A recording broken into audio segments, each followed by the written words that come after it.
वर्तमान मु पार्लर रे अछि मधु पार्लर रे देखियो मु घरे जाई कि आपन को रिव्यू दोछि पार्लर केमति कोन रहउछि तार सिस्टम केमति कोन ग्लो करछि कि कोन होछि देबी करे आ एमिति का पार्लर मते निज्जो को पकेबे मोरचो देखरे छी छी छी छी पार्लर न मैम ए कोन हो जे मु मोरे कोन मेरे फेस ग्लो करी बाइडा अपवाडू बाडीडू कोन दिसो एटा नेचुरल जिंस सेमते कोनचे बुझिले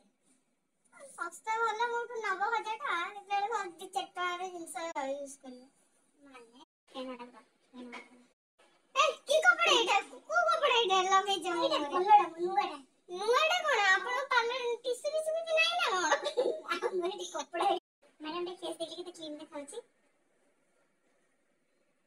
मो फेस को अळे पड़थला ना कोन जेलि जे देखाउतला सेन देखाउची किछ असुविधा एठी उडे पिंपल्स है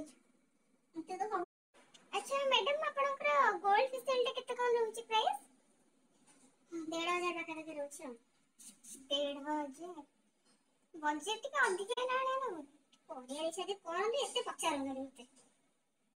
ना ना से कथा न छै मो कहे कथा टिके बजट टिके कम कले आउरी भी आपनकर कस्टमर आसीबे ना मो कहिए रे मतलब टा से आपन बुझी पल्ले नि जिंसटा कोइ को मागे ना त फंडी जाई हां हेबले आपन केते प्रॉफिट पाउछ ना ना मारिया को कोन पार्लर से खोलथिन आपन फेमस हे जाने ता हम देबे प्रॉफिट